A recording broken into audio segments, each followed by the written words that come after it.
Welcome to Enlightened Game with Slim Sir, as he takes the lessons he learned from the streets, commonly known as the game, and applies them to everyday life, helping everyday people win the game of life, focusing on relationships, money, and the winner's lifestyle.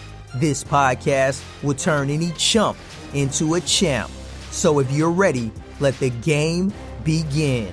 And now, your host, the most valuable player himself, Slim Sir.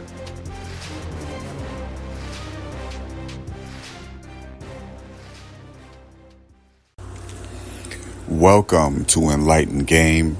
I am Slim Sir, and in this episode, I would like to talk to Black women Democrat voters. I want to lay the foundation. Here's the foundation. A lot of sisters, a lot of black women who claim to be bosses, right? They would never date a man who didn't have anything to offer them. They would never date a man who did not make his intentions clear for them. They would never date a man who didn't have a plan for himself. They would call that man a loser. They would call that man a scrub. And they would immediately dismiss him as a waste of their time. Now, if this is true in the dating market, I want to ask you, why is it so different in the political arena? Sister, if you wouldn't date a man who had nothing to offer you, why would you vote for a political candidate for the President of the United States who has given you no policy? No policy. You would find it offensive if a man approached you and wanted to date you, have children with you, and marry you, and all he wanted from you was your money and for you to buy him things, and wasn't very clear with you, or wasn't clear with you at all about his intentions for you and his plans with you. You would find that extremely disrespectful and beneath your standard. It falls short of your standard, which is logical. I get that. However, it becomes a totally different story when we're talking about your choice, your potential choice for President of the United States of America in the candidate Kamala Harris. Now, Kamala Harris is doing nothing different than that dude who just wants your money and wants you to buy things for him, right? Let's look at it.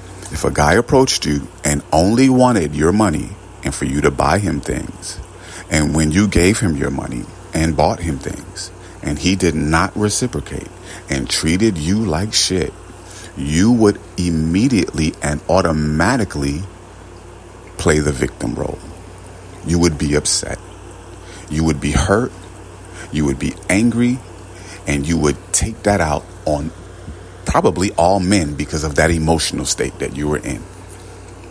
Now, what does this have to do with your potential candidate for United States of America? Kamala Harris is doing the exact same thing, but you are not seeing through the game. When you go to KamalaHarris.com, all she has on her website is donate button and a shop for merchandise. She's asking you to give her money and buy her things. She is not telling you what she intends for you. She's not making her intentions clear to you. She is not making her plans known for you. She's basically saying, bitch, give me your money, buy my things, and put me in the White House. And I think if you look and apply this same principle to the dating market and you find it offensive on the dating level, you should find it just as offensive on the political level. Now, again, you have contrast, right? The two candidates that are running are Miss Harris and Mr. Trump. Now, you don't like Mr. Trump. A lot of people don't like him. But let's look at it from a perspective of gain. This man is saying, hey, give me your money, buy my merchandise, but here's what I'm going to do for you. This is my intentions for you. Here are my plans for you. Now, let's apply that to the dating market. You meet a man who says, yes, give me your money. You like me? Invest in me. Here, buy me things. Okay. But here's what I'm going to do for you. I'm going to take care of you. I'm going to provide for you. I am going to protect you. I'm going to make sure that if someone tries to break into this house, I am going to protect you. I'm going to shoot the fuck out of them. Right? There's nothing that's going to happen to you. I am here to protect and provide for you. Now, even though you may not find that man aesthetically pleasing, he does satisfy a certain thing for you. He does meet a standard for you. In contrast, the other guy says, give me your money, buy me things, and I'm not going to tell you what I'm going to do for you. I have no intentions for you. I have no plans for you, and I can't promise you that I'm going to protect you. As a matter of fact, if someone comes in your home and they try to overtake your home, I say we let them stay here. Let them stay in your home. They've broken into your home. Well, invite them in now. Let's feed them. Let's give them money. And hey, you see those guns that you have for protection? Let's give that to them. This is an over-exaggeration of my point, but I hope you get the point. Kamala Harris has asked you for money, asked you to buy her things, asked you for your vote, and at the same time have allowed 12 to 20 million immigrants to come into your house. She has given them your tax-paying dollars, right? Food stamps. Even in California, go look it up now, the state legislature just passed a law that it's okay to give undocumented immigrants up to $150,000 to purchase a new home. Now, many of you bosses, many of you boss babes, you boss females, you know what it's like to purchase a home. And you know the hard work, the sweat, all of the shit that you had to do and go through to purchase your home and the burden of maintaining it and keeping it.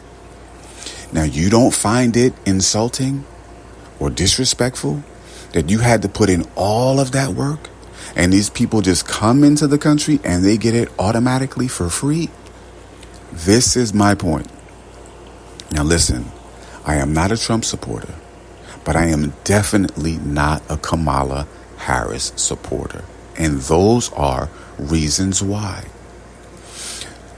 I even heard and saw the clip, and it's floating around on social media. Miss Harris was specifically asked, what are you going to do specifically for black people? And she said, I am not going to do anything specifically for black people. I'm sorry, sis, but you are a black person. We are a black people. Do you remember a few years ago when unfortunately the Asian community was being targeted with hate crimes? And they passed a law specifically for them. Yet and still, Mrs. Harris says she will not do anything specifically for you and us. Don't you see that as a disrespect? Also, what's going on in Colorado right now, the Venezuelan gangs are taking over apartment complexes. This isn't part of the city.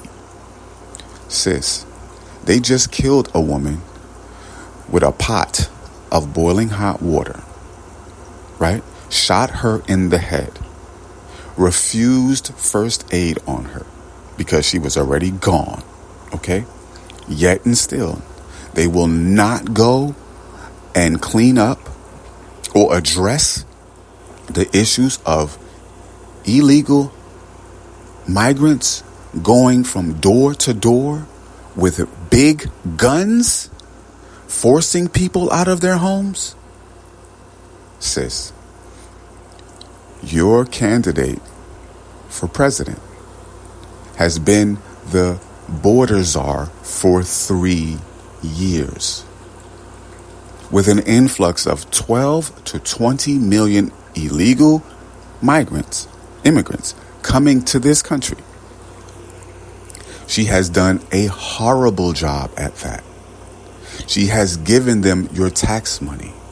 She has allowed them to have food stamps, business loans, home loans, while you had to work hard for it and bust your ass. Is that fair?